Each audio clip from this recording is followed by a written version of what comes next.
but we can't tiptoe around it anymore. We've got to talk about this. So let's talk about it. Let's do it. Let me bring in two guests, two psychiatrists with differing views about this. Dr. Bandy X. Lee is a professor at the Yale School of Medicine.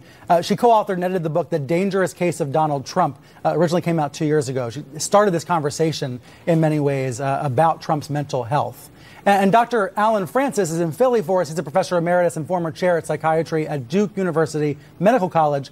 And he authored the book, Twilight of American Sanity. A psychiatrist analyzes the age of Trump. So Dr. Lee, first to you. You have been trying to sound an alarm for the past 2 years about the president's fitness. Has the press been listening to what you and your colleagues have been saying? Not at all. I feel that the press has actively tried to shun us, especially the New York Times editorial that seems to have been published in collaboration with the past APA president.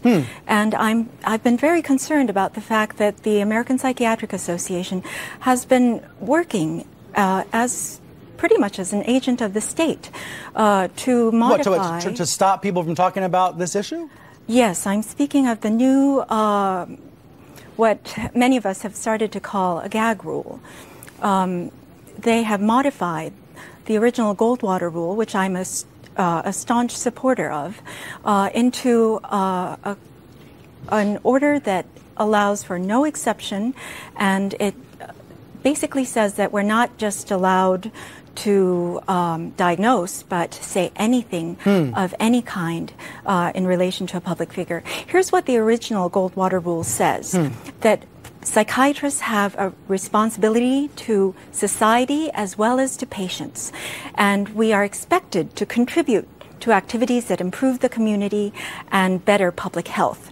And so when we're asked about a public figure, we should educate the public in general terms, just not diagnose. Right, without saying, I'm diagnosing, because you've never met the man. Exactly. You can describe what you're seeing. So Dr. Francis, I know you disagree with this view that Dr. Lee and a couple other dozen psychiatrists have published in this book. You say it's dangerous to be talking this way. Why? Well, I think that medicalizing politics has three very dire consequences. The first is that it stigmatizes the mentally ill. I've known thousands of patients. Almost all of them have been well-behaved, well-mannered, good people. Trump is none of these. Lumping the mentally ill with Trump is a terrible insult to the mentally ill, and they have enough problems and stigma as it is. The second issue is that calling Trump crazy hides the fact that we're crazy for having elected him, and even crazier for allowing his crazy policies to persist. Trump is as destructive a person in this century as Hitler, Stalin, and Mao were in the last century. He may be responsible for many more million deaths than they were. He needs to be contained, but he needs to be contained by attacking his policies, not his person. It's crazy for us to be destroying the climate our children will live in. It's crazy to be giving tax cuts to the rich that will add trillions of dollars to the debt our children will have to pay.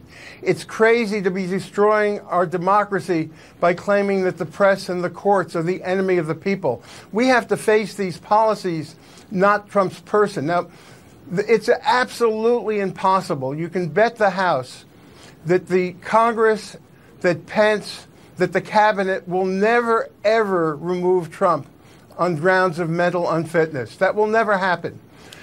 Discussing the issue in psychological name-calling terms distracts us from getting out the vote. And the important thing is to get Trump out of office. I'm talking about asking questions that are really uncomfortable. I'm not saying we have the answers. I'm saying we need to bring it up. Well, the problem is that the diagnoses offered have been amateurish. They don't apply to Trump. They will never get Trump out of office. And I'm worried that in dealing with the psychological motivations and the inaccurate psychiatric diagnoses, we lose the focus on getting out the vote. And that's much more important at this point.